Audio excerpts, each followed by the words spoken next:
Morning students, I am Malik sir. I hope that all of you are very good at your residence and enjoy your study. Today I am going to start a new chapter, new lesson, which is also related with biology, and the topic is microorganisms. We are going to discuss about microorganisms. So microorganisms is what? सबसे पहले तुमको जानना चाहिए what is micro. Micro means होता है बहुत ही छोटा, अति सूक्ष्म, है ना. ऑर्गेनिजम्स मतलब जीव, तो बहुत ही छोटे जीव, है ना, जिनको हम अपनी खुली हुई आंखों से नहीं देख सकते, और उनको देखने के लिए हमारी आंखों को एक खास यंत्र की आवश्यकता होती है, जो जिनका काम है किसी भी चीज के इमेज को कई गुना, हजारों गुना बड़ा करके वो दिखा सकते हैं, और तब जाके हम हजारों गुना, और भी कम वाले भी होते हैं, ज़्यादा वाले भी होते हैं, है ना, और तब जाके हमको ये जो जीव है माइक्रो ऑर्गेनिज्म्स उसको हम देख पाते हैं. ठीक है, तो इसको डिफाइन अगर करना हो तो कैसे करेंगे. Organisms that are so small that can not be seen with your naked eyes, that can only be seen through a microscope are called micro organism. Right.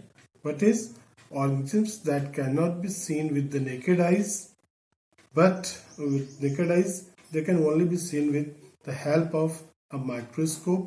Such organisms are called microorganisms. ठीक है. और science का the branch of science in which we study about microorganisms is called as microbiology. तो science का वह क्षेत्र या वह हिस्सा जहाँ हम इन छोटे अति सूक्ष्म जीवों के बारे में अध्ययन करते हैं, है ना, इनको हम लोग माइक्रोबायोलॉजी कहते हैं. ठीक है. और तो ऑफ कोर्स इसके स्टडी तो हर कोई नहीं करते, हम आप तो नहीं करते, तो इनके जो स्टडी करते हैं उनको हम लोग साइंटिस्ट होते हैं, और जो साइंटिस्ट इन माइक्रो ऑर्गेनिजम्स के बारे में अध्ययन करते हैं उनको हम माइक्रोबायोलॉजिस्ट कहते हैं. ठीक है. बात उठती है कि माइक्रो ऑर्गेनिज्म्स मिलते कहाँ हैं. ये दुनिया में हर जगह मौजूद होते हैं. They are found everywhere in nature, like in water, air, soil, on the surface of bodies of animals including humans, in dead and decaying organic matter, and they can be survive in all type of environment.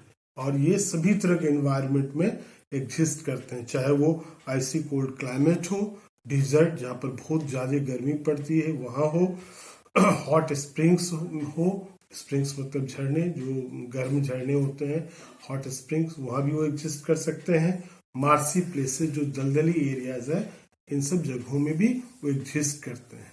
जब condition उनके favourable नहीं होता है ना grow करने के लिए, तो क्या करते हैं, अपने चारों ओर एक खोल, काफी हार्ड खोल कह सकते हैं, अपने चारों ओर बना लेते हैं, जिसको हम कास्ट कहते हैं, CYST, है ना. और जब कंडीशन फेवरेबल होता है तो वो कास्ट से बाहर निकलते हैं, फिर वो ग्रो करते हैं. ठीक है. बात उठती है कि सबसे पहले हमको इसकी जानकारी, इन माइक्रो ऑर्गेनिज्म्स की जानकारी कैसे हुई. वो व्यक्ति जो हमको इन सब चीजों के बारे में बताया कि इतने छोटे छोटे जीव भी दुनिया में एग्जिस्ट करते हैं. ठीक है. तो उनका नाम था, एक डच साइंटिस्ट थे जिनका नाम था एंटोनी वैन लीवेनहॉक, जिनका जन्म 1632 में हुआ था और जिनका डेथ 1723 में हुआ था. ठीक है. वही सबसे पहले पर्सन है. He was the first person who discovered micro organisms by self made microscope. जो अपने खुद से उन्होंने माइक्रोस्कोप बनाया था, जिसकी जो क्षमता थी किसी भी चीज, किसी भी वस्तु को 1000 गुना बढ़ा के दिखा सकता था. उसके द्वारा उन्होंने, जब उन्होंने सॉइल के पार्टिकल्स से सबका अध्ययन किया तो उनको ये सारे माइक्रो ऑर्गेनिज्म्स का पता लगा. तो सबसे पहले जो पर्सन थे उनका नाम था एंटोनी वैन लीवेनहॉक, जिन्होंने हमको इन माइक्रो ऑर्गेनिज्म्स के बारे में बताया. अब इसमें है कुछ मेजर ग्रुप्स है माइक्रो ऑर्गेनिज्म्स के. ऐसा नहीं कि सारे माइक्रो ऑर्गेनिज्म्स एक ही हैं. इनके भी ग्रुप हैं, सभी अलग बहुत सारे माइक्रो ऑर्गेनिज्म्स हैं, कई तरह के माइक्रो ऑर्गेनिज्म्स हैं, जिसमें आपको पहला बैक्टीरिया है, फंगी है, एल्गी है, प्रोटोजोआ है एंड वायरसेस, है ना। वायरस काफी नाम अभी चर्चित है ना। तो ये सारे ग्रुप हैं इसके माइक्रो ऑर्गेनिजम्स के। कौन कौन से हैं? तो bacteria, fungi, algae, protozoa and viruses, ये मेजर ग्रुप्स हैं, और भी हैं। तो अब देखिए, most micro organisms are completely harmless. अधिकतर जो माइक्रो ऑर्गेनिजम्स हैं वो हार्मलेस हैं, आपको कोई नुकसान नहीं पहुंचाते हैं, ठीक है। बट ए स्मॉल फ्रैक्शन, लेकिन उनमें से जो कुछ हैं, कुछ स्मॉल फ्रैक्शन जिनकी संख्या काफी कम है, वो रिस्पॉन्सिबल होते हैं डिजीज पैदा करने में, रोगों को पैदा करने में। Only small fraction of the micro organisms are which are responsible for causing diseases either in animals, plants और ह्यूमन बींग्स, राइट। तो those microorganisms, those, not all, only those microorganisms which are responsible for causing diseases either in humans, animals or plants are called pathogens or simply germs, ठीक है। अब सबसे पहले हम लोग discuss करेंगे बैक्टीरिया, ठीक है। जो पहला माइक्रो ऑर्गेनिज्म है उसके बारे में पहले बात करेंगे, बैक्टीरिया के बारे में। जो बैक्टीरिया एक प्लूरल वर्ड है ना, इसका सिंगुलर जो होता है बैक्टीरियम होता है। बैक्टीरियम मतलब एक, बैक्टीरिया मतलब कई सारे। पहला, they are single cell organisms. ये जो बैक्टीरिया होता है सिंगल सेल का बना होता है। आपने पढ़ा भी होगा पीछे के क्लास में, जब सेल पढ़ा होगा तो यूनिसेलुलर ऑर्गेनिजम्स के बारे में, जो सिर्फ एक ही सेल के बने होते हैं। तो बैक्टीरिया भी क्या है? सिंगल सेल्ड है, सेल क्रिएचर है, ऑर्गेनिजम्स है। जो सारे वो जो लाइफ प्रोसेसेस हैं वो सिंगल सेल में ही उनका परफॉर्म होता है। दूसरा, they are larger than viruses. और ये वायरसेस से बड़े होते हैं, इनका साइज जो होता है बड़ा होता है। Their size measures between 0.2 to 100 microns, है ना। ये काफी स्मॉलर यूनिट है ना। आप समझ ही रहे हैं कि कितने छोटे जीव हैं ये। तो इनको हम लोग मिलीमीटर इन सब में मेजर करना थोड़ा सा डिफिकल्ट है।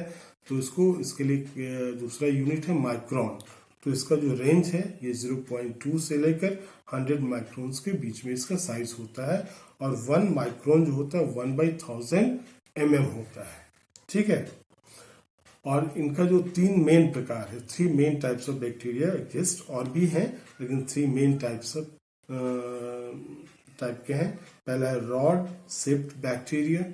रॉड शेप्ड, इनका शेप कुछ रिजम्बल्स करता है, एग्जैक्ट तो रॉड नहीं होता लेकिन रिजम्बल्स कुछ उस तरह का दिखता है। They are also called bacillus, इनको हम बैसिलस भी कहते हैं। जो रॉड शेप्ड बैक्टीरिया है उनको हम बैसिलस भी बोलते हैं। जैसे कि स्टीरिया कोली है एग्जाम्पल में। दूसरा है स्पाइरल शेप्ड बैक्टीरिया। दूसरा जो स्पाइरल, जैसे जलेबी बनता है, बीच से शुरू करते हैं, घुमाते घुमाते हम उसको चारों तरफ करते हैं, तो वैसी शेप में होता है स्पाइरल शेप्ड बैक्टीरिया। उनको हम स्पाइरिलम भी बोलते हैं, ठीक है। और इसमें एग्जाम्पल है ट्रिपोनिमा, नाम है बैक्टीरिया का, स्पाइरल शेप्ड बैक्टीरिया। तीसरा है स्फेरिकल शेप्ड बैक्टीरिया, जो स्फेरिकल शेप में होता है, गोलाकार, उसकी जो बनावट होती है गोलाकार होती है। दे आर कॉल्ड कोकी, और उसको कहते हैं जो स्फेरिकल शेप बैक्टीरिया उनको हम कोकी कहते हैं। जैसे स्टेफिलोकोकस ऑरेस, है ना। अब देखिए इसमें बैक्टीरिया की जब बात करते हैं तो there are some bacterias which are responsible for causing diseases either in humans, animals and plants. Some diseases which are caused in humans, some examples I am giving you.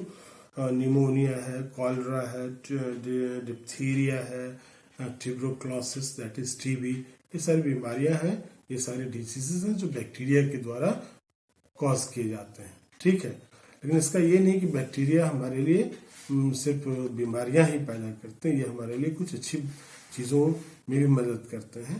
तो हम बैक्टीरिया की मदद से कुछ यूजफुल सब्सटेंसेस भी बना पाते हैं, कैसे हमारे लिए कुछ बैक्टीरिया उपयोगी हैं, देखिए। Some of them are decomposers. कुछ बैक्टीरिया जो होते हैं डिकम्पोजर्स का काम करते हैं। They are responsible for fixing और रिप्लेनिशिंग न्यूट्रिएंट्स by decaying और by decomposing dead plants और animals।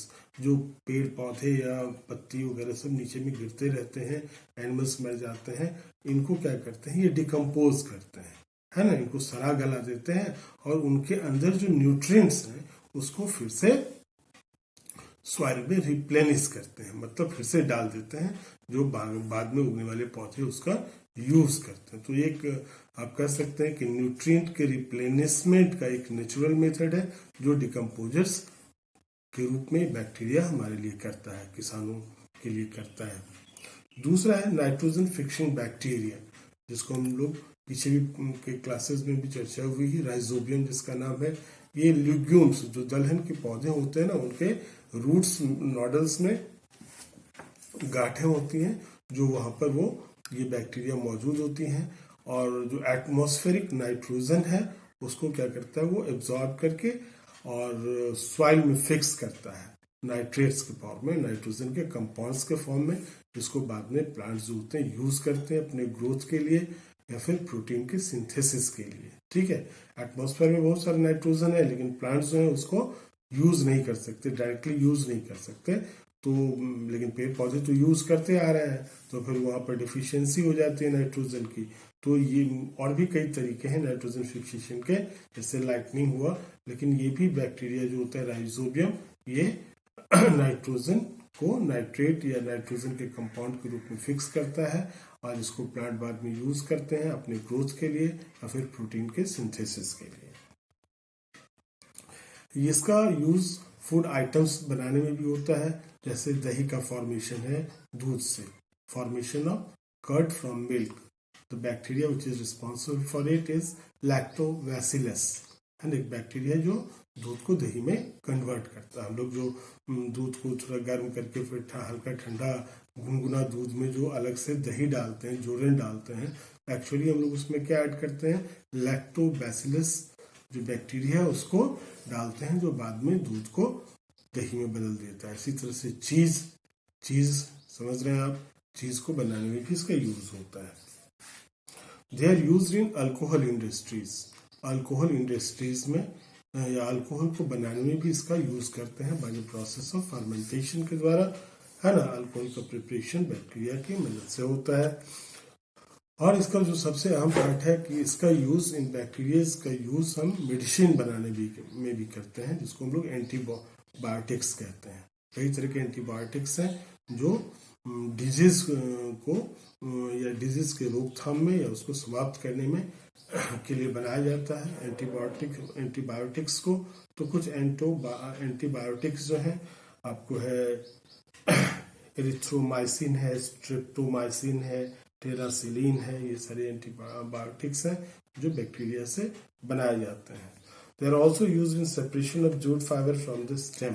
आपने पीछे पढ़ा था, पीछे के क्लास में, कैसे जूट को हम लोग जूट के स्टेम से अलग करते हैं, है ना, रेटिंग के द्वारा। तो वहां भी बैक्टीरिया का ही कमाल होता है, जो स्टेम में जो फाइबर चिपके हुए होते हैं उसको स्टेम से अलग करते हैं, है ना। तो ये सब आपने देखा कि बैक्टीरिया जहाँ हमारे लिए बीमारियां पैदा करता है, वहां दूसरी तरफ ये हमारे लिए कई सारे इनके उपयोग भी हैं, है ना।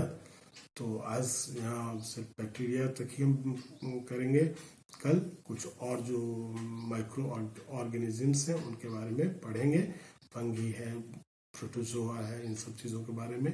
तो आज के लिए इतना ही, है ना। और यहाँ मैं नोट्स भी इंक्लूड कर रहा हूँ, आप उसको देखें, हाँ, और ध्यान से उसको पढ़ें, और ठीक है। Have a nice day.